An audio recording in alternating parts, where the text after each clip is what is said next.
తాకట్లో ఉన్న బంగారాన్ని విడిపించి ఆ రోజున మార్కెట్ ధర కట్టి మిగిలిన డబ్బును మీకు అందిస్తుంది కొమ్మూరి గోల్డ్.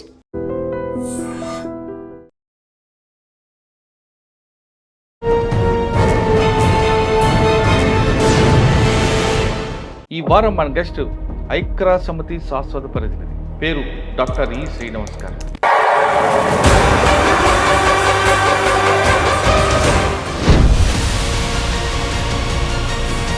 ఈ శ్రీనివాస్ గారు చాలా కాలంగా ఐక్యరాజ్య సమితిలో పనిచేస్తున్నారు. అసలు ఐక్యరాజ్య సమితిలో వెళ్ళాలంటే ఏంటి, ఎటువంటి ఆర్గనైజేషన్ ఉంటాయి, అందులో ఏ కార్యక్రమాలు జరుగుతుంటాయి, ఐక్యరాజ్య సమితిలో మీకున్న మీ రోల్ ఏంటి? అంటే ఐక్యరాజ్య సమితి పెట్టే పర్పస్ ఏంటి, అన్ని దేశాలకి ఒక కామన్ ప్లాట్ఫామ్ ఉండాలి to discuss about the peace and security as well as sustainable development of the world. ఐక్యరాజ్య సమితి చాలా పవర్ఫుల్. అందులో చెప్పిన నిబంధనల ప్రకారం ఒక దేశం మీద వెళ్ళాలని, యుద్ధం చేయాలని, ఇంకోటి ఏదైనా దాని కంట్రోల్కి వెళ్తారు. ఒకవేళ వాళ్ళు చెప్పింది కూడా వినకపోతే వాళ్ళు ఏ విధంగా ఆ దేశాలను కంట్రోల్ చేస్తారు? సో ఐక్యరాజ్య సమితి అది వెళ్ళాలంటే ఒకటంటే స్టేట్ రిప్రజెంటేషన్ అంటాం. అంటే ఏదైనా ఒక దేశం తరఫున మాట్లాడటానికి ఒక ప్రతినిధి ఉంటాడు. అసలు రా అనేది ఎందుకు ఆర్గనైజ్ స్టార్ట్ అయింది, స్టార్ట్ అయిన తర్వాత అందులో వెళ్ళాలంటే ఏం చేయాలి? రా చేసిన ఒక మంచి ఆపరేషన్.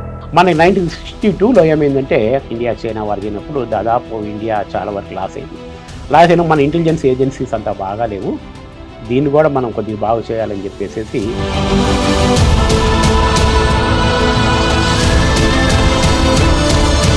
దురంధర్ 2, ఆపరేషన్ సింధూర్ ఇవన్నీ జరిగిన తర్వాత భారతదేశంలో ఉన్న ప్రతి ఒక్కరికి కూడా, ముఖ్యంగా యూత్కి, మనం వెళ్ళాలి, ఆర్మీలో పనిచేయాలి, రా ఏజెంట్గా ఇవ్వాలి, దేశం కోసం ఏదో చేయాలి ఒక తపన కనిపిస్తుంది. అసలు రాలో రిక్రూట్మెంట్ ఎలా ఉంటుందంటే అండి, రా అనే పేరుతో మీకు ఎలా రిక్రూట్మెంట్ నోటిఫికేషన్స్ ఉండవు. రా కొన్ని ఏజెన్సీస్ తీసుకొని ఆ ఏజెన్సీస్ ద్వారా రిక్రూట్ చేసుకొని వాళ్ళలో పెట్టుకుంటారు.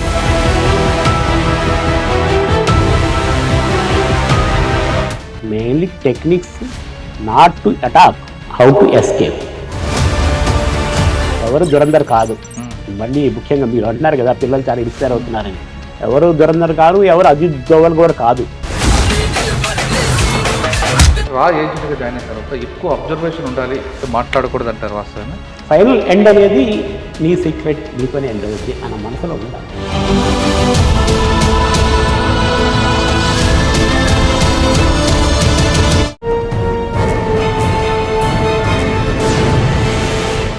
Welcome to crime diaries. ఈ వారం మన గెస్ట్ ఐక్యరాజ్య సమితి శాశ్వత ప్రతినిధి, పేరు డాక్టర్ ఈ శ్రీనివాస్ గారు. ఈ శ్రీనివాస్ గారు చాలా కాలంగా ఐక్యరాజ్య సమితిలో పనిచేస్తున్నారు. అసలు ఐక్యరాజ్య సమితిలో వెళ్ళాలంటే ఏంటి, ఎటువంటి ఆర్గనైజేషన్ ఉంటాయి, అందులో ఏ కార్యక్రమాలు జరుగుతుంటాయి, ఎక్కడెక్కడ కలుస్తుంటారు, ఏ విధంగా చేస్తుంటారు, వాటితో పాటు రాలకు సంబంధించి ఆయన దగ్గర చాలా ఇన్ఫర్మేషన్ ఉంది. రాలో వెళ్ళాలంటే ఏం చేయాలి, ఎంత కఠినంగా శిక్షలు ఉంటాయి, కఠినమైన ట్రైనింగ్ ఉంటుంది, వాటితో పాటు ఎన్ని మిషన్స్ ఉంటాయి, ప్రతి ఒక్కరు కూడా స్పై చేద్దాం అనుకుంటారు, కానీ అందరూ అజిత్ దోవలాగా అవ్వాలనుకుంటారు. అది అవ్వాలంటే మనం ఏం చేయాలి అనే విషయాలు శ్రీనివాస్ గారు అడిగి తెలుసుకుంటాం. శ్రీనివాస్ గారు నమస్తే అండి. నమస్తే మురళీధర్ గారు. దురంధర్ 2, ఆపరేషన్ సింధూర్ ఇవన్నీ జరిగిన తర్వాత భారతదేశంలో ఉన్న ప్రతి ఒక్కరికి కూడా, ముఖ్యంగా యూత్కి, మనం వెళ్ళాలి, ఆర్మీలో పనిచేయాలి, రా ఏజెంట్గా ఇవ్వాలి, దేశం కోసం ఏదో చేయాలి ఒక తపన కనిపిస్తుంది. అంటే ఎన్సీసీలో ద్వారా వెళ్ళొచ్చా, మళ్ళీ ఆర్మీ ద్వారా వెళ్ళొచ్చా అనేది రూట్స్ వేరే అవ్వచ్చు, కానీ వాళ్ళ గోల్ మాత్రం రా ఏజెంట్ అవ్వాలి, అందరూ కూడా అజిత్ దోవల్ మంచి పేరు తెచ్చుకోవాలి అనే విషయాల్ని ఎక్కువగా చర్చించుకుంటారు.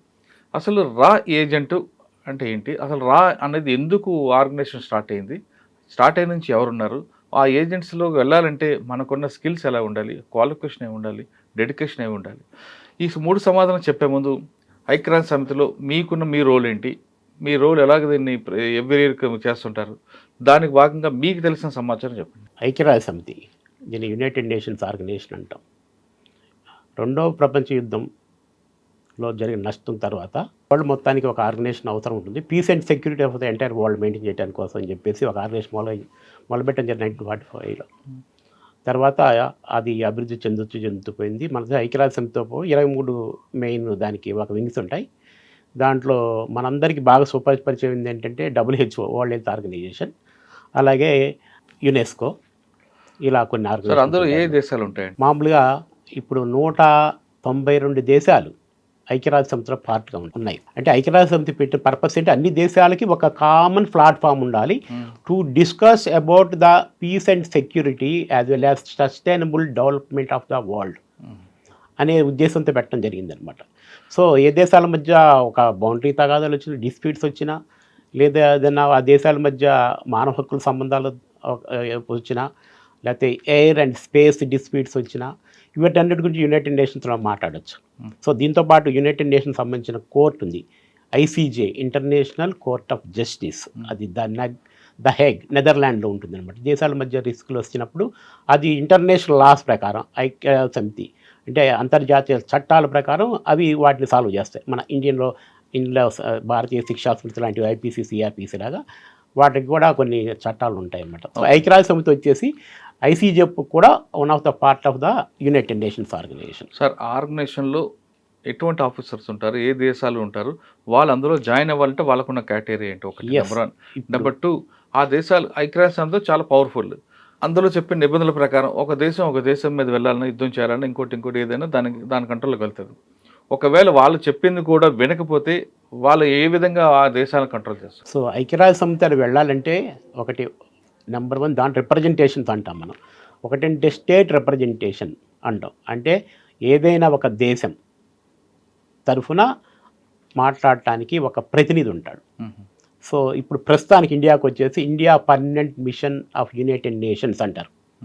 ఆ మిషన్ మనకి న్యూయార్క్లో ఉంటుంది. న్యూయార్క్లో ఇండియా పర్మనెంట్ మిషన్ ఉంటుంది. దానికి ఒక అంబాసిడర్ ఉంటారు. ఆయన senior most Indian foreign service officer ఉంటారు. IFS, Indian foreign service officer ఉంటారు. ఆయన ఇప్పుడు మన తెలుగు ఆయన ఉన్నారు, పర్వతినేని హరీష్ గారు. ఎక్కడ ఉంటారు ఆయన? ఆయన న్యూయార్క్లో Indian permanent representative to the United nations. ఆయనతో పాటు ఒక 4 ఇంకో ఇండియన్ ఫారిన్ సర్వీస్ ఆఫీసర్స్ ఉంటారు అనమాట. మెయిన్ రోల్ ఏంటంటే వాళ్ళు ఇండియాని రిప్రజెంట్ చేయటం. ప్రతి ఇండియన్ కమ్యూనికేషన్ రిగార్డింగ్, మీకు తెలిసి వాళ్ళ రేపు పాకిస్తాన్ ఎపిసోడ్లో పాకిస్తాన్ మాట్లాడినా మన తరఫున మాట్లాడే ప్రతిసారి మన మినిస్టరో లేకపోతే మన ప్రధానమంత్రి వెళ్ళలేరు. కాబట్టి అదే వాళ్ళ మౌత్ పీస్గా అక్కడ గవర్నమెంట్ వ్యూస్ ఏది ప్రజెంట్ చేస్తారు. Indian ambassador as well as permanent representative to the United nations అని అంటాం మనం. అది అలాగే ప్రతి దేశం నుంచి కూడా ఒక పర్మనెంట్ రిప్రజెంటేటివ్ ఉంటాడు. అంబాసిడర్స్ ఉంటారు. They are called permanent missions అంటారు, పర్మనెంట్ రిప్రజెంటేటివ్స్ అంటారు. అది నెంబర్ 1. అది కాకుండా యునైటెడ్ నేషనల్ పార్టిసిపేషన్ రెండో పార్ట్ ఎలా ఉంటుందంటే ఐజీఓస్, ఇంటర్ గవర్నమెంటల్ ఆర్గనైజేషన్స్ అంటాం. అంటే ఏంటంటే కొన్ని దేశాలు ఏం చేస్తాయంటే ఒక గ్రూప్కి ఏర్పడతాయి. ఇవాళ మీరు వింటారు, బ్రిక్స్ అనే గ్రూప్ విన్నారు మీరు, రైట్? G7, G20, క్వాడ్స్, ఇలాంటి గ్రూప్స్లో కొన్ని దేశాలు ఒక కామన్ ఇంట్రెస్ట్ కోసం, బిజినెస్ కోసం కానీ, ట్రేడ్, బిజినెస్, టెక్నాలజీ ట్రాన్స్ఫర్ కానీ, సస్టైనబుల్ డెవలప్మెంట్ కోసం ఒక కామన్ ఇంట్రెస్ట్ కోసం కొన్ని ఫామ్ అవుతాయి. ఆ ఫామ్ అయిన దేశాలు కూడా ఇంటర్ గవర్నమెంట్ ఆర్గనైజేషన్స్ అంటారు. అవి కూడాను పార్టిసిపేట్ చేయడానికి యునైటెడ్ నేషన్స్లో అవకాశం ఉంటాయి. అది కాకుండా WHO, ఇందాక చెప్పాను, యునెస్కో లాంటివి కూడా పార్టిసిపేట్ చేస్తారు. అది కాకుండా కొన్ని ఇంటర్నేషనల్ NGOs, కొన్ని అంతర్జాతీయ నాన్ గవర్నమెంట్ ఆర్గనైజేషన్ అంటాం కదా, స్వచ్ఛంద సంస్థలు కూడా యునైటెడ్ నేషన్స్లో పార్టిసిపేట్ చేయొచ్చు అనమాట. ఎందుకు చేస్తారంటే గవర్నమెంట్స్ వచ్చి మీ దేశంలో మానవ హక్కుల ఉల్లంఘన జరుగుతున్నాయని క్వశ్చన్ చేశారనుకోండి, ఆటోమేటిక్గా ఆ దేశం మా దేశంలో జరగట్లేదని చెప్తానే ఉంటారు ఇంకో దేశం క్వశ్చన్ చేసినప్పుడు. అప్పుడు ఆటోమేటిక్గా అక్కడ ఉన్న NGOs ఉంటాయి కదా, నాన్ గవర్నమెంట్ ఆర్గనైజేషన్స్, వాళ్ళు ఎంతవరకు కరెక్టో కాదు అని దాన్ని ఎంక్వైరీ చేయడం, రిప్రజెంటేషన్ ఉందని కూడా వాళ్ళ నుంచి కూడా కనుక్కుంటారు. వాళ్ళ నుంచి కూడా ఏంటి అని కనుక్కుంటారు. దానికోసం కొన్ని ఇంటర్నేషనల్ NGOని ఎకనామిక్ అండ్ సోషల్ కౌన్సిల్, ఎకోసాక్ అంటారు, ఎకనామిక్ సోషల్ కౌన్సిల్లో అక్రిడిటేషన్ ఇచ్చేసి అక్రిడిటేటెడ్ ఆర్గనైజేషన్ కూడా యునైటెడ్ నేషన్లో పర్మిట్ చేస్తారు. Accredited organisation, I'm representing through a accredited organisation to United Nations. My organization name is International Commission of Culture and Diplomatic Relations. What we do is to diplomacy and cultural development కోసం కావాల్సిన activities ఏదైతే ఉంటాయో వాటి మేము promote చేస్తుంటాం. మెయిన్గా sustainable development goals United nations ఏవైతే చెప్పిందో ఆ గోల్స్ని ఇంప్లిమెంట్ చేయడానికి, వాటి మీద చర్చ పెట్టడానికి, వాటిని ఇంకా మంచిగా ఇంప్లిమెంట్ చేయడానికి కొన్ని డిసిషన్ పాలసీ మేకింగ్లో కూడా మేము పార్ట్ అవుతాం.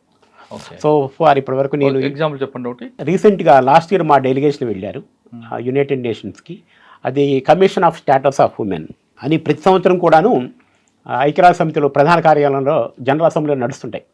Commission of status of women ప్రతి సంవత్సరం మార్చి నెలలో నడుస్తుంటాయి, ఒక 10 రోజుల ప్రోగ్రామ్ నడుస్తాయి. అన్ని దేశాల ప్రతినిధులు వస్తుంటారు. అప్పుడు దేశాల ప్రతినిధులు వస్తారు 192 కంట్రీల నుంచి. ఇందాక మీకు చెప్పి అన్ని దీంట్లో మేము మా ఎక్స్పీరియన్స్ ప్రకారం మొన్న రీసెంట్గా లాస్ట్ ఇయర్ జరిగినప్పుడు మా ఆర్గనైజేషన్ నుంచి doctor Sunitha Eluri, she is basically a physiotherapist, so working the early intervention therapist. So ఆమె సైబర్ సెక్యూరిటీ మీద ఇంట్రెస్ట్ ఉండి కొన్ని పేపర్స్ తయారు చేసి తీసుకెళ్లారు. ఆమె అక్కడ సబ్మిట్ చేశారు. అదేంటంటే ఏఐ సపోర్ట్తో ఈ 2025లో సబ్మిట్ చేయడం జరిగింది. ఏఐ సపోర్ట్తో ఉమెన్ సెక్యూరిటీని ఎలా మనం తీసుకోవాలి, ఓకే, ఏఐ సపోర్ట్తో. అంటే ఏఐ అప్పుడు బిగినింగ్లో ఉందని చెప్పుకోవాలి మనం. సో ఆ పేపరు యూనిట్ జనరల్ అసెంబ్లీలో ప్రవేశపెట్టడం, ఇన్ ద ప్రెజెన్స్ ఆఫ్ మన యాంటోనీ గ్యూటరస్ సెక్రటరీ జనరల్, ఆ పేపర్ని వాడు యాక్సెప్ట్ చేసిన తర్వాత గవర్నమెంట్స్కి పంపిస్తారనమాట. అది ఒక, ఎందుకంటే సైబర్ సెక్యూరిటీ ఒక థ్రెట్ అయిపోయింది కాబట్టి యునైటెడ్ నేషన్స్ కూడా సైబర్ సెక్యూరిటీ వింగ్ కూడా ఏర్పాటు చేసింది అనమాట. ఎందుకు ఏర్పాటు చేసిందంటే ప్రతి దేశం మధ్య ఒక టెక్నాలజీ ట్రాన్స్ఫర్ జరగాలి, ఇన్ఫర్మేషన్ ట్రాన్స్ఫర్ జరగాలి. ఇప్పుడు రీసెంట్గా మనకి సైబర్ థ్రెట్ నడుస్తుంది, కాంబోడియా బేస్ చేసుకొని చైనా గ్యాంగ్లు కొన్ని చేస్తున్నప్పుడు, మరి అలాంటి దేశాలతో మనం కాంబోడియాతో మన ఇంటరాక్షన్లో ఉన్నప్పుడు మనకి వాళ్ళని పట్టుకోవడం ఈజీ అవుతుంది కదా. ఓకే, ఇది కామన్ ప్లాట్ఫామ్గా తయారు చేస్తుంది యునైటెడ్ నేషన్స్. సార్ మీరు చెప్పింది బాగుందండి, కానీ కాంబోడియాలో కోడ్ చేశారు కాబట్టి కాంబోడియాలో ఎక్కువగా క్రైమ్ జరుగుతుంది. ఓకే, వాళ్ళు అవసరం అనుకుంటే ఆ గవర్నమెంట్ని కూడా వాళ్ళు గవర్నమెంట్ ఎదిరించేలాగా ఉన్నారు. కానీ ఐక్యరాజ్య సమితి చెబితే వాళ్ళు వింటారా? ఐక్యరాజ్య సమితి కాంబోడియా వాళ్ళ వల్ల ఇండియాలో నష్టం జరుగుతుంది, కోట్లాది రూపాయలు మీకు క్రిప్టో కరెన్సీ ద్వారా వస్తుంది కాబట్టి మీరు ఖచ్చితంగా బ్రేక్ చేయండి ఆ గవర్నమెంట్కి చెప్పింది అనుకోండి, ఎగ్జాంపుల్, వాళ్ళు వినే రకం ఉంటారా? ఒకవేళ వినకపోతే ఐక్యరాజ్య సమితి నెక్స్ట్ స్టెప్ ఏం తీసుకుంటారు? ఐక్యరాజ్య సమితి చాలా వరకు అడ్వైజరీ బాడీ మాత్రమే, number 1. So advisory body as well as ఒకవేళ వాళ్ళు కానీ వినట్లేదనుకోండి, వాళ్ళ మీద కొన్ని శాంక్షన్స్ ఉంటాయి. యునైటెడ్ నేషన్స్ శాంక్షన్స్ కూడా వాళ్ళ మీద విధిస్తారు అనమాట. అంటే మిగిలిన గ్రూప్స్ ఆఫ్ ద కంట్రీస్ కలిపి కొన్ని గ్రూప్ ఆఫ్ కంట్రీస్తో చెప్పి వాళ్ళకి చెప్తారు ఈ పరిస్థితి ఇలా ఉంది అన్నప్పుడు ఆ కంట్రీస్ కూడా ఇబ్బంది కలుగుతుంది. ఫర్ ఎగ్జాంపుల్ ఇండియా కూడా కాంబోడియా వల్ల మనకి ఇబ్బంది కలిగింది కదా. సైబర్ సెక్యూరిటీ అనేది చాలా థ్రెట్ అయిపోయింది, చాలా డబ్బు పోతున్నాయి. అది కాకుండా అది ఒక సైకలాజికల్ ఇష్యూస్ కూడా అయిపోయినాయి. సో దానికి ఇండియా ప్రాబ్లం ఇచ్చినప్పుడు ఇండియాని మన ఐక్యరాజ్య సమితి చెప్తుంది అనమాట, ఈ కంట్రీ వల్ల మీకు ఈ ప్రాబ్లమ్స్ ఉన్నాయి కాబట్టి అన్నప్పుడు ఇండియా నుంచి మన ఎక్స్పోర్ట్ ఇంపోర్ట్స్లో కానీ బిజినెస్లో కానీ శాంక్షన్స్ విధిస్తాం అనమాట, వాళ్ళ మీద టారిఫ్లు కానీ అట్లా వేస్తాం అనమాట.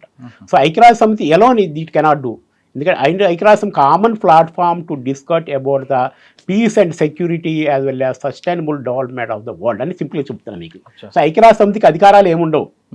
ఐక్యరాజ్య సమితి ఒక కామన్ ఒక ఇది ఉంటుంది, కానీ ఏదైనా మీకు మధ్యవర్తిత్వం అనుకోండి, సింపుల్గా చెప్పాలంటే మీకు పెద్ద అన్ని దేశాల మధ్య ఒక మధ్యవర్తిగా ఉండి మీ తగాద లేకుండా పీస్ సెక్యూరిటీ మెయింటైన్ చేయడమే జరుగుతుంది అనమాట. కానీ కొన్ని దేశాలు ఉన్నాయి, ఇప్పుడు పాకిస్తాన్ లాంటి దేశాల్లో వరల్డ్ బ్యాంక్ ఫండ్ కావాలంటే ఐక్యరాజ్య సమితి ఒకవేళ ఇటువంటి ఇష్యూస్లు ఉంటున్నప్పుడు వద్దు అంటే ఆగిపోతాడు కదా. చాలాసార్లు ఇప్పుడు వరల్డ్ బ్యాంకు ఫండ్ ఇవ్వడానికి ఆపరేషన్ సింధూర్ ముందు వాళ్ళకి ఒక 500 కోట్ల రూపాయలు ఐ థింక్ అప్రాక్సిమేట్లీ రిలీజ్ చేసినప్పుడు ఐక్యరాజ్య సమితి నుంచి అక్కడ ప్రతినిధులు కొంత వ్యతిరేకత తెలియజేశారు.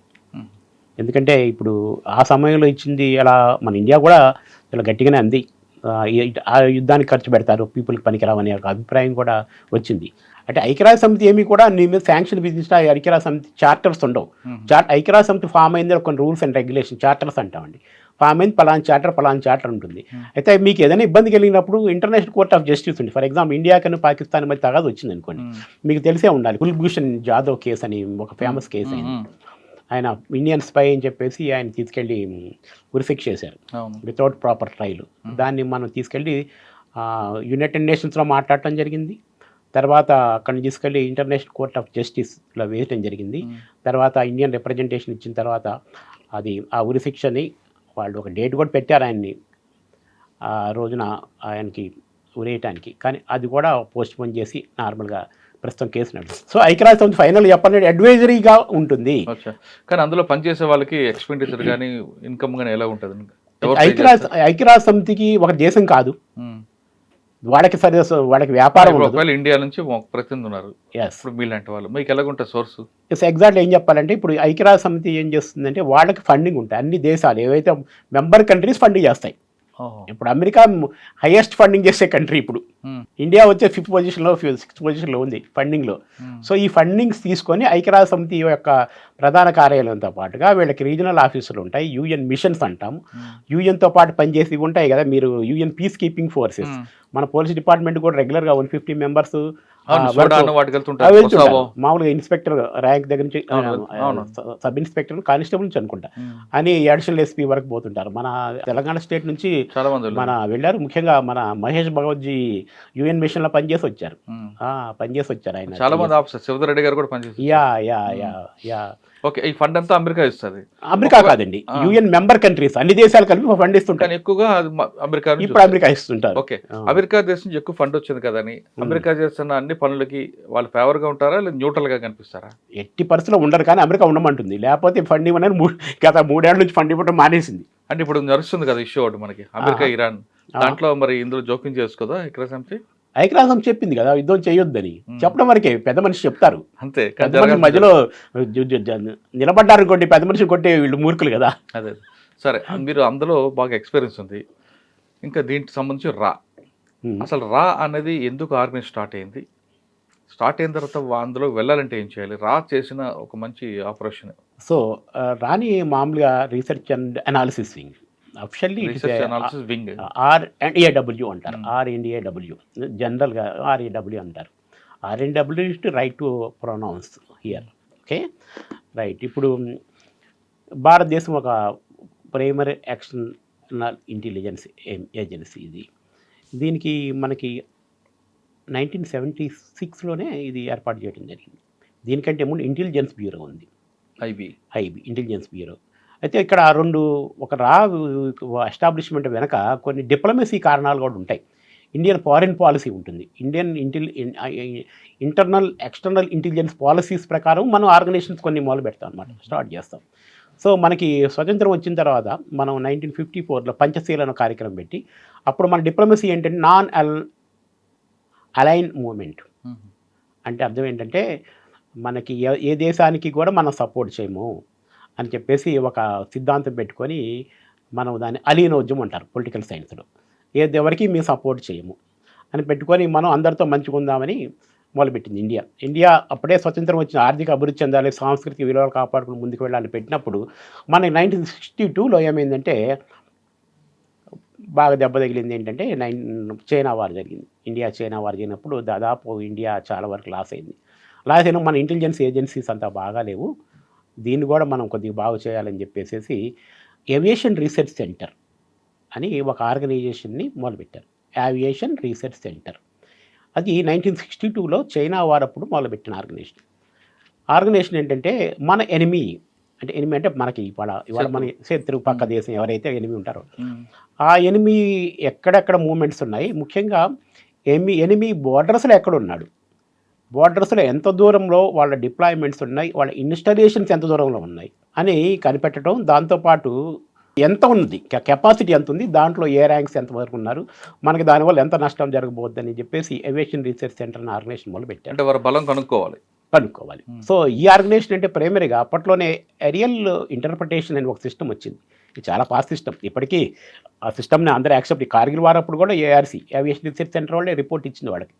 ఏవియేషన్ రీసెర్చ్ సెంటర్ ఇప్పుడు ఆఫ్కోర్స్ ఇంక నెక్స్ట్ పోతే చెప్తాను. ఏఆర్సీ వచ్చిన తర్వాత ఏం జరిగిందంటే 62లో మంచి రిపోర్ట్స్ ఇచ్చింది. ఒక పక్క చైనా విషయం మనం ఓడిపోయినా కానీ కొన్ని భూభాగాలు కూడాను ఇండియా ఆక్రమించుకుంది చైనా నుంచి అని కూడా చైనా వాళ్ళు క్లెయిమ్ చేస్తుంటారు. డిస్క్లైమర్ ఏంటంటే ఏదైతే నేను చెప్తున్నా వ్యక్తిగత అభిప్రాయాలు ఏమి కాదు, ఇదంతా based on the morally published in the book, internet based information. మీ వ్యక్తిగత అభిప్రాయం బుక్స్లో వచ్చింది, మీరు చెప్తున్నారు బుక్స్లో వచ్చింది, ఇంటర్నెట్లో వచ్చింది. ఇంకోటి 1962లో ఇది వచ్చిన తర్వాత ఈ ఆర్గనైజేషన్ నడుస్తున్నప్పుడు మళ్ళీ తర్వాత 62 నుంచి మనకేం జరిగిందంటే 1975కి వచ్చేసరికి ఇందిరాగాంధీ వచ్చినప్పుడు అక్కడ కొన్ని రాజకీయ పరిస్థితులు మారిన తర్వాత ఆమెకి ఎందుకు ఆలోచన వచ్చింది, బంగ్లాదేశ్తో కూడా వార్ జరిగిన తర్వాత మీకు తెలుసు కదా 62 71లో జరిగినప్పుడు అప్పుడు మన భారతదేశానికి ఒక గట్టి ఇంటెలిజెన్స్ ఏజెన్సీ ఉండాలి. ఏఆర్సీ ఓన్లీ బౌండరీస్లో ఉన్న ఎనిమీ గురించి చూస్తుంది. టోటల్ మనకి ఎప్సినోల్ చేయడానికి ఏదన్నా ఏజెన్సీ ఉండాలని చెప్పేసి ఇందిరాగాంధీ అనుకుంది. 71 వార్లో ఎట్లాగో మనం కష్టపడి అది గెలవడం జరిగింది. అక్కడంతా ఆర్మీ ఎఫోర్ట్సే కానీ అప్పటికి రాలేదు. సో 1976కి వచ్చేసరికి మేడం గాంధీ ఆలోచించిన తర్వాత ఒక రా అని ఇన్స్టిట్యూషన్ పెట్టింది.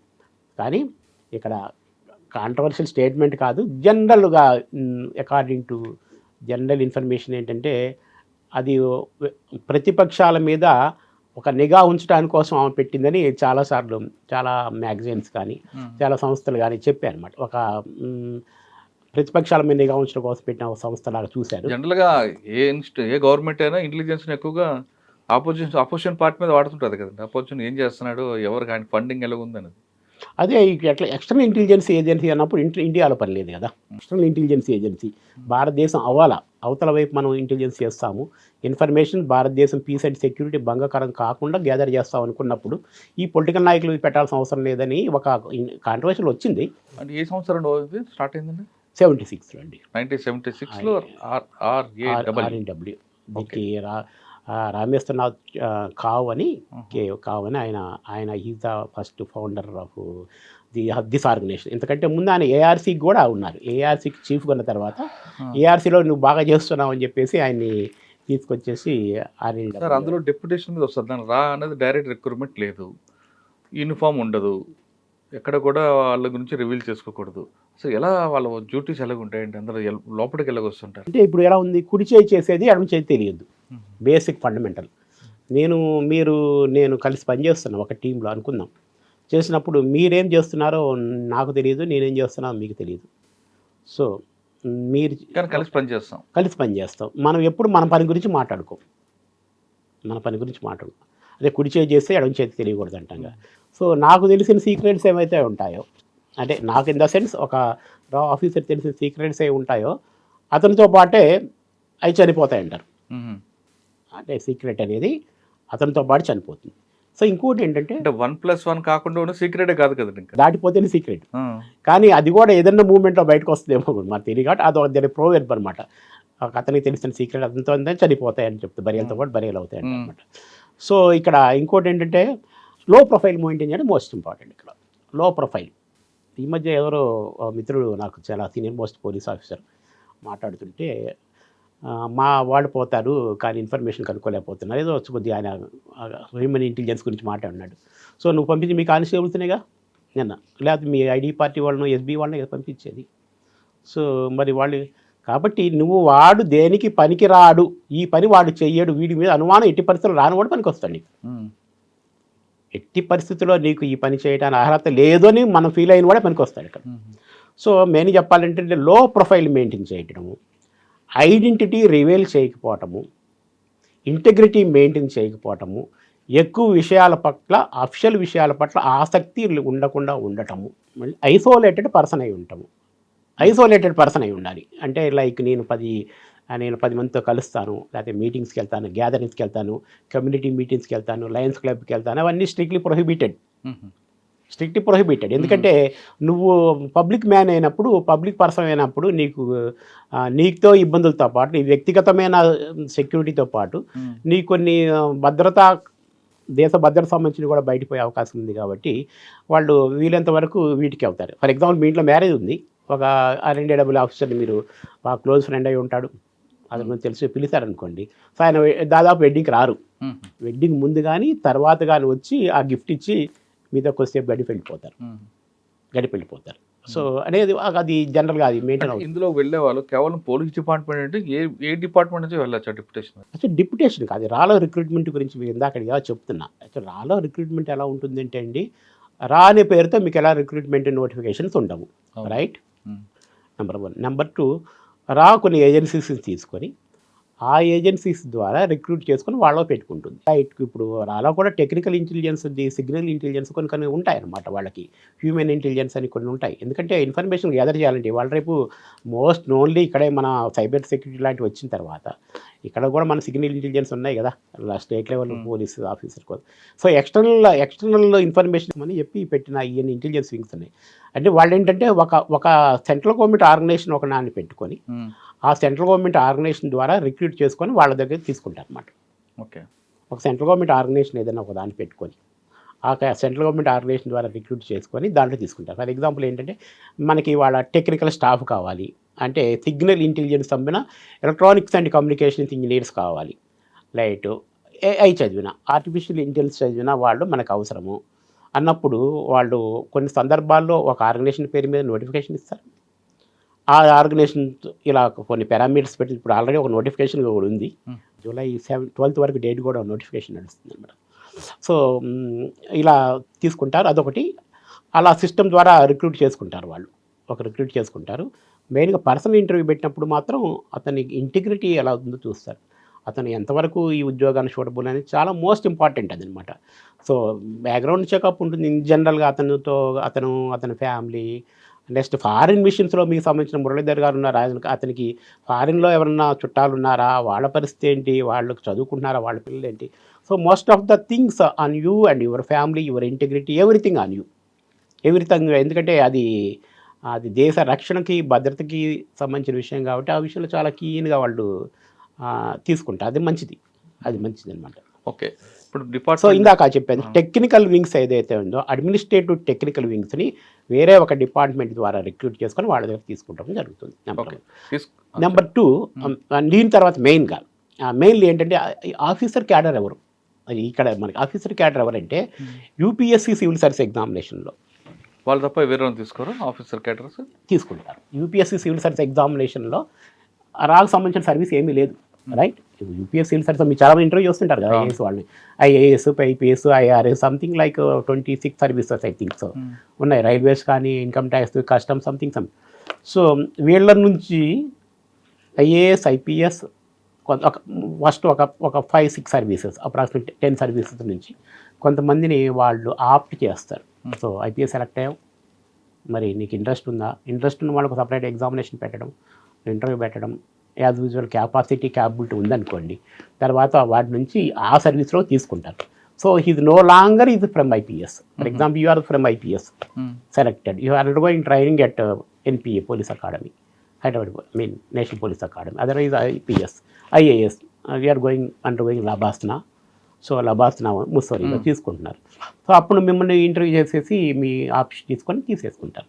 సో వాళ్ళు బేసికల్గా దే ఆర్ మెయిన్ బ్యూరోక్రాట్స్ అవుతారు, ఇలా సెలెక్ట్ అయిన వాళ్ళు మెయిన్. ఇది కాకుండా మీరు ఇందాక ఇంకెవరన్నా వస్తారు డిఫెన్స్ నుంచి.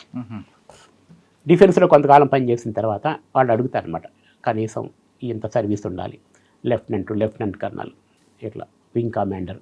దాంట్లో అయితే ఈ స్థాయి అధికారులు కొంతమంది డిప్యుటేషన్ బేసిస్ మీద తీసుకుంటారు.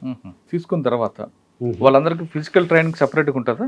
దీనికి సంబంధించిన కొన్ని ఇన్ఫర్మేషన్ ఏంటంటే మెయిన్గా ఇంటెలిజెన్స్ ట్రైనింగ్స్ ఉంటాయి.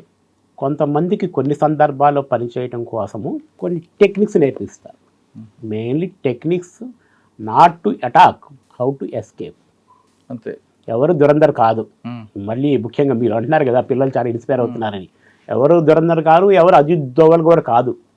అజిత్ దోవల్ గారి మీద అటాక్ జరగలేదు కాబట్టి ఆయన వచ్చారేమో అనుకుందాం, జరుగుంటే ఆయన పరిస్థితి ఎలా ఉండేది. రవీంద్ర కౌశిక్ ఉన్నారు, అదే మెయిన్గా ఈయన కేసు మన దురంధర్కి స్టోరీకి అదే బేస్ అని చెప్తుంటారు కదా. మరి అకార్డింగ్ టు దిస్ ఇన్ఫర్మేషన్ అంటే ఆయన అక్కడే జరిగిపోయారు, ఆయన మీద అటాక్ జరగటం వల్ల రవీంద్ర కౌశిక్ అక్కడే జరిగిపోయారు. సరే దురంధర్ మాత్రం బయటకు వచ్చాడు, హీరో రావాలి కాబట్టి వచ్చారు. సో మనం మెయిన్గా ఏంటంటే మన అంత రేంజ్లో ఎక్స్పెక్ట్ చేయాల్సిన అవసరం లేదు, మనకి ఇచ్చిన పని మనం చేసుకుంటున్నామా లేదా. నేను టెక్నికల్ వింగ్లో ఉన్నాను, నాకు వచ్చిన సిగ్నల్ ఇన్ఫర్మేషన్ ఇది, ఇవాళకి ఇన్ఫర్మేషన్ ఇచ్చానా, వెళ్ళాను. అది నెక్స్ట్ ఇంకోటి జీవిత బత్యాల విషయం కూడా చెప్పాలి మీకు. మనం ఏదో పెద్ద ఎక్స్పెక్ట్ చేయడానికి విషయం ఏం లేదు. నాకు ఇంత వస్తుంది అంత రాలా పని చేస్తే నాకు ఏమీ రాదు. దేశభక్తితో ఉన్నవాడి నీ మనసు దేశభక్తి తప్ప నేను I'm living for my country, I'm doing this job for my country, for my mother land. మీరు నరనరాల్లో జీర్ణించుకుపోయి ఉండాలి. అది ఏదో ఈ పని ఈ జాబ్ చేస్తుంటే నాకు సోషల్ ప్రెస్టేజ్ వస్తుంది. నీ గురించి తెలిస్తే నేను సోషల్ ప్రెస్టేజ్ వచ్చాను. నీ గురించి తెలిసినప్పుడు సోషల్ ప్రెస్టేజ్ వస్తుంది. అంతేకాని 30% 40% ఎక్సెస్ ఉండదు. మామూలుగా ఆ డిప్యూటీ ఆయన మదర్ దీంట్లో ఉన్నది ఎంత ఉందో అంతే వస్తుంది. Yes, exactly. ఇండియాలో వాళ్ళు ఆఫీషియల్ వర్క్ చేసుకునే రోజుల్లో సెంట్రల్ గవర్నమెంట్ ఫండ్స్ ప్రకారం, central government group A group B services ప్రకారం జీతభత్యాలు ఉంటాయి. ఇప్పుడు group A central service 10th level of the 7th pay commission I think. So they will get 1,30,000 rupees salary in official cadre. అంటే మన group 1 అంటే ఇక్కడ మన గ్రూప్ 1 లాగా స్టేట్ ఏపీఎస్ గ్రూప్ 1 అంటే యూపీఎస్సీ గ్రూప్ ఏ అంటారు వాళ్ళు. సో అలా చూసుకుంటే వాళ్ళకి 1,30,000 రూపీసే శాలరీ. ఆఫీస్ వర్క్ ఉంటుంది, సాటర్డే సండే సెలవు, సంథింగ్ లైక్. సో రా ఏజెంట్గా జాయిన్ అయిన తర్వాత ఎక్కువ అబ్జర్వేషన్ ఉండాలి, మాట్లాడకూడదు అంటారు వాస్తవేనా? ఇక్కడ మీరు ఏజెంట్ అనే మాట వాడారు కాబట్టి క్లారిటీ ఇస్తుంది. రా ఏజెంట్ వేరు, రా ఆఫీసర్ వేరు. రా officer or recruited as I told you. Like రా agent A person head for the to work for the RNDW, right? ఒక అతని పని కోసం పెట్టుకుంటారు. స్పెసిఫిక్ పని ఆయనకు ఒప్ప చెప్తారు, ఆ పని కంప్లీట్ చేపిస్తారు. అతనికి ఏం కావాలో ఆ పని ద్వారా గైడెన్స్ ఇస్తారు, గైడెన్స్ ప్రకారం చేసి వస్తారు. సో మనకు చాలా చోట్ల రా ఏజెంట్ అనే మాట వాడుతున్నారు సహజ ఇన్ జనరల్. బట్ రా agents are only temporary based hired persons, I can say. Hire చేసుకుంటాం మనం ఒక దానికోసం చేసుకుంటుంటారు వాళ్ళు. అంటే ఏం మాట్లాడకూడదు, అబ్జర్వేషన్ ఎక్కువ ఉండాలి కదా. సినిమాల గురించి మాట్లాడుకోవచ్చు, దాని గురించి మాట్లాడుకోవచ్చు. ఆయనకు టాస్క్ ఇచ్చారు అనుకోండి, ఆ టాస్క్ ఏం జరుగుతుంది అనేది క్లీన్గా అబ్జర్వ్ చేయాలి, దాని గురించి ఎక్కువ డిస్కస్ చేయకూడదు అని నేర్పుతారట. కొన్ని ఉంటాయండి.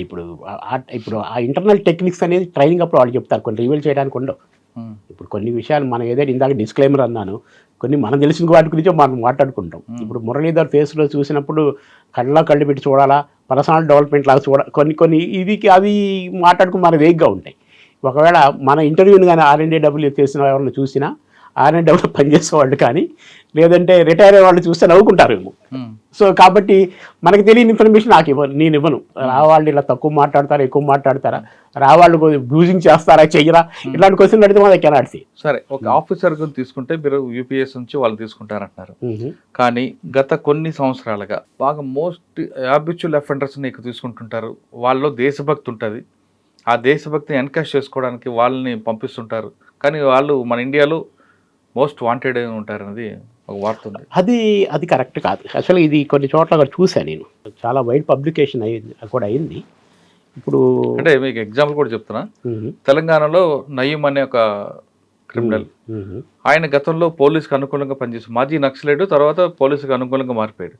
ఆ టైంలో ఇండియా నుంచి వాళ్ళకి పంపారని, పాకిస్తాన్ వెళ్ళాడని, కొంతకాలం పాకిస్తాన్లో ఉన్నాడని, తర్వాత బయటకు వచ్చాడని, ఇటువంటి వాళ్ళందరినీ కూడా కానీ నయీం అనే క్రిమినల్ కానీ దేశభక్తి ఎక్కువ ఉంది కాబట్టి అది మనం మోల్డ్ చేసుకోవడానికి పంపించారనేది వార్త ఉంది. ఇటువంటి జరుగుతుంటే అది జరగవచ్చు. ఇప్పుడు వాడు క్రిమినల్, ఇందాక చెప్పా కదా, ఇప్పుడు ఎవరైతే నిన్న ఏజెంట్ ఉన్నాడో, agent work for the money, not for the country. ఇందాక మీరు రిక్రూట్ అయిన officer, hello, you are living for your country, your mother land, ఆ ఫీలింగ్ మీకు ఉంటుంది. మీ A to Z మీ నరనరాలు అది ఉంటుంది. ఏజెంట్ డబ్బు కోసం వచ్చేవాడు. ఆ నయీం కావచ్చు, హరీం కావచ్చు, సంథింగ్ కావచ్చు, హరాం కావచ్చు. సో ఆ విషయంలో పలానా ఈ నయీం వెళ్ళాడా అనేది అక్కడ మ్యాటర్ కానే కాదు. ఆయన వెళ్ళాడో డజంట్ మ్యాటర్ ఫర్ మీ, నాకు తెలియదు కూడాను. సో మీరు చెప్పారు కాబట్టి ఎవరైతే ఏజెంట్కి వస్తాడో డబ్బు కోసం వస్తాడు కదా, డబ్బు కోసం వస్తాడు కదా. కానీ అటువంటి క్యారెక్టర్లు నయీంని కోట్ చేయట్లేదు. ఆఫ్ కోర్స్ చాలా మంది ఉంటారు, యూపీలో ఉన్నారు, మా బీహార్లో ఉన్నారు. వీళ్ళు ఇండియాలో క్రిమినల్స్ అవ్వచ్చు, కానీ వీళ్ళకి ఇంకో కోణంలో దేశభక్తి ఎక్కువ ఉంటుంది. గతంలో అజీజ్ రెడ్డి అని ఒక ఆయన ఎన్కౌంటర్, వీళ్ళందరికీ దేశభక్తి నరనర అని ఉంటుంది. అటువంటి వాళ్ళని ఈ విధంగా వాడి అక్కడ నుండి ఇన్ఫర్మేషన్ తెచ్చుకున్నారనేది వాడుతుంది. అటువంటి వాళ్ళు చేస్తుంటారా? వాళ్ళు అమెరికాకు వ్యతిరేకంగా ఉన్న ఒక వ్యక్తి, అమెరికాలోనే ఉండి అమెరికాకు వ్యతిరేకంగా ఉన్న వ్యక్తిని ముందు ఐడెంటిఫై చేస్తారు. ఐడెంటిఫై అయ్యాడు. అది జరిగిన ఎపిసోడ్ అంటే ఈ మధ్య కాంట్రవర్షియల్ అయిందా చెప్పబోతున్నాను. సో అతను ఏంటంటే ఖలిస్తాన్ తీవ్రవాది ఒక అతను ఇండియాలో కార్యక్రమాలు చేసి కెనడా వెళ్ళి కెనడా నుంచి యుఎస్లో ఉంటున్నాడు. కాబట్టి అతన్ని ఎలిమినేషన్ సిస్టంలో చాలామంది ఇండియాకి వ్యతిరేకం చేసి 24/7 అటాక్స్ కారణమైన వాళ్ళు, బాంబే అటాక్స్ కారణమైన వాళ్ళు, పార్లమెంట్ అటాక్స్ కారణమైన వాళ్ళు, ఇలా చాలా లష్కర్ తోయిబా లాంటి కొన్ని సంస్థలు అధిపతులు ఎవరైతే ఉన్నారో వాళ్ళందరినీ టార్గెట్ అయ్యి ఒకళ్ళు చంపడం, చనిపోవడం జరిగింది. పాకిస్తాన్ అక్కడ ఈ దాదాపు ఒక 15 మంది దాకా చనిపోవడం జరిగింది, ఎవరైతే ఇండియాకి వ్యతిరేకం చేసి అక్కడ ఉంటున్నారో వాళ్ళందరూ. సో అలాగే అదే విధంగా ఒక అతన్ని హైర్ చేయటం, ఎయిర్ చేసిన తర్వాత ఆ సిక్కు తీవ్రవాది ఇప్పుడు ఎవరైతే యూఎస్లో ఉన్నాడో అతని మీద అటాక్ చేయమని చెప్పడం, లాస్ట్ మూమెంట్లో అతను డబుల్ ఏజెంట్గా యాక్ట్ చేయడం చేసింది అని వైడ్ పబ్లికేషన్. దాన్ని గవర్నమెంట్ ఆఫ్ ఇండియా కూడా ఖండించింది, మాకేం సంబంధం లేదు. ఇక్కడ ఏంటంటే నువ్వు ఏజెంట్ కానీ ఆఫీసర్ కానీ బయటకు పోయిన తర్వాత నీ జీవితానికి నువ్వే బాధ్యత. ఇప్పుడు డిఫెన్స్లో ఒక మంచి ఎపిసోడ్ పరమవీర చక్ర, కీర్తి చక్ర, మెడల్స్ అన్నీ ఉంటాయి. మన ప్రెసిడెంట్ ఆఫ్ ఇండియా రాలో ఆఫీసర్ చేరిన తర్వాత నీకు ఎలాంటి గుర్తింపు ఉండదు. నువ్వు మంచి మిషన్ చేసినప్పుడు నేను విన్నదాని ప్రకారం ఏంటంటే ఒక్కసారి ప్రెసిడెంట్ గారిని పిలిపించి ఆ రోజు గప్చుప్ ఆయనతో మాట్లాడిపించి షేక్ హ్యాండ్ ఇప్పించి పంపిస్తారు. ఫోటో కూడా ఉండదు, మనం మించి మెన్షన్ చేశాడు ఈయన చెప్తారు సార్, గుర్తింపు పడేవు. ఓకే, మీకు తెలిసినట్లుగా రా సంపాదించి మంచి విషయం చెప్పండి. అంటే మనం సక్సెస్ఫుల్గా చేసినగా లేకపోతే చేస్తున్నాం అంటారా? సక్సెస్ఫుల్ చెప్పండి, చేస్తున్నా చెప్పండి, ఫెయిల్ అయింది కూడా చెప్పచ్చు. ఫెయిల్ యాక్చువల్లీ ఎలా ఉంటాయంటే ఫెయిల్ కూడా ఉంటాయి కదండి, అన్ని సక్సెస్ అవ్వాలి రూలే లేదు. ఇందాక ఫెయిల్ అంటే ఇందాక చెప్పా కదా, ఒకటి మన ఇండియన్ గవర్నమెంట్ చెప్పిందని చెప్పి ఒక అమెరికాలో ఉన్న వాటితో కెనడా. ఓకే, సక్సెస్ చెప్పండి. సక్సెస్ చాలా ఉన్నాయి మనకి. ఇప్పుడు అజిత్ డోవల్ గారే నెంబర్ 1 సక్సెస్ఫుల్ మ్యాన్. ఇప్పుడు ఆయనకి ఇప్పుడు అంతకుముందు మన ఫౌండర్ ఆఫ్ ఆర్ఎన్డబ్ల్యూ కాబో గారు వాళ్ళు ఉన్నప్పటికీ ఎందుకంటే ముందు కొన్ని ఎపిసోడ్స్ మనం చూడాలి.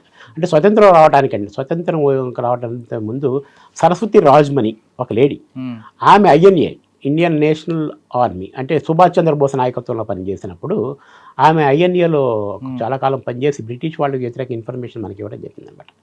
సో ఆమె తర్వాత వచ్చేసి రవీంద్ర కౌశిక్ గురించి మీకు తెలుసు, మీరు వినే ఉంటారు. రవీంద్ర కౌశిక్ పాకిస్తాన్ వెళ్ళటం, అక్కడ పని చేయటం, ఇది డిఫెన్స్ ఆఫీసర్ బేసికల్లీ అక్కడికి వెళ్ళటము, ఒక అడ్వకేట్గా ఎన్రోల్ అవ్వటం. ఇక్కడ ఒకటేంటి ఎలా ఉంటాయంటే వాళ్ళు ఏం చెప్తారంటే మామూలుగా ఒక వ్యక్తిని వాళ్ళ కుటుంబాన్ని మొత్తం డిప్టేట్ చేస్తారు, డిప్టేట్ చేస్తారు అనమాట. అంటే దేర్ కాస్ ప్లాంటర్స్ అంటారు. ఒక కుటుంబమే ఇదే పని కోసం ఉంటుంటుంది అనమాట. ఇదే పని కోసం తరతరాలుగా వాళ్ళకి అక్కడ ఉద్యోగం బతుకుతారు. అంటే కొంతమంది మన సినిమాలో చూపించినట్లుగా పొలిటీషియన్ గా మారిపోతుంటారు, వాళ్ళే రూలింగ్ చేస్తుంటారు అనేది వాస్తవేనా? ఇప్పుడు దురంధర్లో చూపించినట్టుగా కొంతవరకు ఏంటంటే ఇన్ఫ్లుయెన్స్ చేస్తారు. చాలాసార్లు పడిన రాజకీయ నాయకుడిని అది సిఐ ఏజెంట్ అంటుంటారు, ఉంటారు కదా మీరు, వింటారు కదా. సో అతను అంటే కొంతమంది కొన్ని సందర్భాల్లో కొంత ఆర్థిక పరమైన లాభాలు లేదా పార్టీ కోసం ఫండింగ్స్ రకరకాల కోణాలను తెచ్చుకోవడం జరుగుతుంది. అంటే ఏ పర్పస్ కోసం ఇస్తున్నారు, ఎలా ఇస్తున్నారు, అతను ఏజెంట్కి మనకి దేశానికి వ్యతిరేకం చేస్తాడా లేదని మాత్రం మనకు క్లియర్గా చెప్పలేం. కానీ దేర్ ఇస్ సంథింగ్, ఇతను రా ఏజెంట్ అని ఇంకో దేశం అని అంటాడు, ఏసఐ ఏజెంట్ అని వీడు అంటాడు, లేకపోతే సిఏ ఏజెంట్ అని జనరల్ పొలిటీషియన్ మీద సిఏ ఏజెంట్ అంటుంటారు. సో సక్సెస్ ఇంకోటి చెప్పండి. షహమత్ గురించి వినే ఉంటారు, ఒక ఉమెన్ స్పై ఇండియా నుంచి. మొన్న రాజీర్ ఒక మూవీ ఒకటి ఏదో స్ట్రీమ్ అవుతుంది, అమ్మాయి పేరు అలియా భట్ ఐ థింక్, నేను కూడా చూశాను. అంటే చాలా వరకు వాళ్ళు మార్పులు చేస్తారు కాబట్టి చూపించారు అనమాట. సో వాళ్ళ మదర్ షహియత్ అంటే ఆమె పేరు కూడా మార్చడం జరిగింది, షహమత్. ఆమె వాళ్ళ ఫాదర్ డిఫెన్స్ ఆఫీసర్ జేఎన్కేలో. తర్వాత ఆమె ఎక్కడి నుంచి ఆయన చివరి రోజుల్లో ఆమెని ఇండియాకు సహాయం చేయమని అడగటం. తర్వాత ఆమె పాకిస్తాన్ వెళ్ళిపోయి అక్కడే చదువుకొని ఒక డిఫెన్స్ ఆఫీసర్ నేను పెళ్లి చేసుకొని అక్కడ ఇన్ఫర్మేషన్ చాలా వరకు తీసుకొని ఇండియాకు వచ్చేసింది. సర్వైవల్ అయింది ఆమె, ఇండియాలో తీసుకొని వచ్చేసింది. తర్వాత వాళ్ళ కొడుకుని కూడా డిఫెన్స్ చేయించింది. సార్, రా ఆఫీసర్స్ కేవలం పాకిస్తాన్ బంగ్లాదేశ్ ఉంటారా? మన కంట్రీకి సంబంధించి వేరే కంట్రీస్ కూడా, అంటే మన ఫ్రెండ్షిప్తో ఉన్న కంట్రీస్లో కూడా పెడుతుంటారా గవర్నమెంట్? యాక్చువల్గా చెప్పాలంటే ఇంటర్నేషనల్ లా ప్రకారం ఒక దేశం మీద ఒక దేశము నెగిటివ్గా ఎక్స్ప్రెస్ చేసుకోవద్దు, అంటే గూఢచర్యం చేసుకోవద్దు. నీ దేశానికి ఇబ్బంది కలిగే పరిస్థితి వచ్చినప్పుడు ఆ దేశం గురించి ఇన్ఫర్మేషన్ కనుక్కొని నువ్వు జాగ్రత్తగా ఉండని చెప్తుంది. అది యాక్సెప్టబుల్, అది యాక్సెప్టెడ్. అది ఇప్పుడు నీకు పక్కవాడు ఏం చేస్తాను నువ్వు తెలుసుకోవడం ఎప్పుడు మంచిది కదా, నీ జాగ్రత్త కోసం ఉండాలి. పక్కవాడిని పక్క దేశాన్ని డిస్టర్బ్ చేయదు, రైట్? ఓకే, అంటే మన దేశంతో మంచి ఫ్రెండ్షిప్ ఉన్న దేశంలో మన ఏజెంట్స్ పెట్టక్కర్లేదు చాలా వరకు. అంటే ఎలా ఉంటుందంటే అండి, ఇక్కడ రీసెర్చ్ అనాలిసిస్కి సంబంధించిన మిషన్స్ అన్ని దేశాల్లోనూ కూడాను ఉండే అవకాశం ఉంది. కొన్ని మెయిన్ దేశాల్లో కూడా పెడతారు. అంటే మిషన్ పెట్టడం కంటే కూడా ఇక్కడ ఒక ఇండియన్ ఎంబసీలో మీరు, లేకపోతే ఒక ఎంబసీలో ఫర్ ఎగ్జాంపుల్ పాకిస్తాన్ వాళ్ళు ఉన్నారు, రెగ్యులర్ చూస్తుంటారు. పాకిస్తాన్ ఎంబసీ వాళ్ళు ఎవరిలో ఒకరిని ఇక్కడికి వచ్చి ఇన్ఫర్మేషన్ గ్యాదర్ చేస్తున్నాడని అది అని చెప్పేసి మనం అతన్ని వెనకెళ్ళిపోమంటారు, మీరు వినే ఉంటారు. నువ్వు కూడా అవునండి, జరిగా కూడా జరిగాయి కూడా. మనకి ఆ రోజు బ్లాస్టింగ్ అప్పుడు కేక్ తీసుకొచ్చిన వ్యక్తి పంపించాం కదా. ఎస్, పర్సన్ నాన్ గ్రాట అంటారు దాన్ని. పర్సన్ నాన్ గ్రేటం అంటే నువ్వు ఇక్కడ ఉండటానికి తగినవాడి కాదు. ఇంటర్నేషనల్ లా ప్రకారం ఏంటి, డిప్లొమాటిక్ ఇమ్యూనిటీ ప్రివిలేజెస్ అని ఉంటాయి. ఒక డిప్లొమాటిక్ ఇవ్వాల్సిన ఇమ్యూనిటీస్ ఏంటి, ప్రివిలేజెస్ ఏంటి. ప్రివిలేజ్ ఏంటంటే ఎయిర్పోర్ట్లో డిప్లొమాటిక్ చెకింగ్ ఉండదు. చూసారా మీరు, డిప్లొమాటిక్ బ్యాగ్ ఉంటుంది, వాళ్ళ బ్యాగ్ ఎక్కడ సెక్యూర్, వాళ్ళు డైరెక్ట్ లైన్లో వెళ్ళిపోతారు. Diplomat line you might have seen, diplomat line ఉంటుంది. సో ఎందుకంటే వాళ్ళకి ఒక ప్రివిలేజ్, అంటే వాడు డిప్లొమాట్ ఒక పెద్ద మనిషి అయి ఉంటారు, ఆయన మనం చెక్ చేయకూడదు, మనందరూ కామన్ పీపుల్ అని చెక్ చేసుకుంటూ వెళ్ళాలి. సో అట్లా డిప్లొమాటిక్ ఇమ్యూనిటీస్ ఉంటాయి. డిప్లొమాట్ని అరెస్ట్ చేయొద్దు. డిప్లొమాట్ ఏదైనా దేశంలో ఏదైనా పొరపాటు చేసిన, ఆయన మీద క్రిమినల్ క్రైమ్ అటెంప్ట్ చేసిన, సో ఆ దేశ చట్టాల ప్రకారం ఆయన మీద శిక్ష చేయడానికి లేదు. డిప్లొమాటిక్ ఇమ్యూనిటీస్ కింద వస్తాయి అన్నమాట, ఆ ప్రివిలేజెస్ కింద వస్తాయి. ఆ ఇమ్యూనిటీస్ ఆయన డిప్లొమాట్స్ మిషన్స్ ఉన్నప్పుడు వాళ్ళు ట్యాక్స్ కట్టడానికి వీళ్ళే అవసరం లేదు. ఇన్కమ్ ట్యాక్స్, ఆ ట్యాక్స్ ఉంటాయి కదా, అలా కట్టాలి. డిప్లొమాటిక్ ఇమ్యూనిటీ ప్రివిలేజెస్ ఉంటాయి. సో ఇమ్యూనిటీ ప్రకారం అరెస్ట్ చేయడానికి వీలు లేదు కాబట్టి ఇక్కడ వాళ్ళు అడ్వాంటేజ్కి తీసుకుంటారు. ఫర్ ఎగ్జాంపుల్ ఈ పాకిస్తాన్ గురించి కోర్టు చేశారు కాబట్టి, ఒక పాకిస్తాన్ సంబంధించిన ఐఎస్ఐ ఆఫీసర్ అనుకుందాం, ఆయన వచ్చేసి వాళ్ళ ఎంబసీలోనే ఒక అటాచీగా ఉండి ఒక డ్రైవర్ లాగా, ఒక ఉద్యోగస్తుడిలాగా బయటికి వెళ్ళి ఆ సంబంధించిన ఇన్ఫర్మేషన్ తీసుకొచ్చి ఫీడ్ చేస్తుంటారు. చేస్తున్నప్పుడు అప్పుడు ఏంటంటే ఆయన డిప్లొమాటిక్ స్టేటస్ మనం ఉంటుంది కదా, మనం ఏం చేయలేదు, అంటే యాజ్ పర్ లా ఏం చేయలేదు కాబట్టి మనం వాళ్ళని పిలిచి ఇన్ఫర్మేషన్ బాగా దొరికినప్పుడు రెడీ హ్యాండెడ్గా పట్టుకొని వాళ్ళ అంబాసిడర్ని పిలిచి you can take back this diplomat అని చెప్తారు. పర్సనా నాన్ గ్రేటా అంటే అది లాటిన్ నుంచి వచ్చింది, ఇక దేశంలో ఉండడానికి పెరిగింది. ఈ డిప్లొమాటిక్ ఇమ్యూనిటీ ప్రివిలేజ్ పొందడానికి అర్హుడు కాదు. మనం ఇందాక చెప్పాం కదా, పెద్ద మనిషి అయిన వాడు అవి కావాలి, కానీ నా దేశం మీద గూఢచర్యం చేసేవాళ్ళు మన దేశంలోకి అవసరం లేదని బంద్ అయిపోయి వెనక్కి పంపించేస్తారు. పంపించారు. ఇప్పుడు ఈ రా చేస్తుంది నడుస్తున్నవి ఇంకే ఉన్నాయండి ప్రజెంట్ అబ్జెక్షన్స్ ఏమైనా?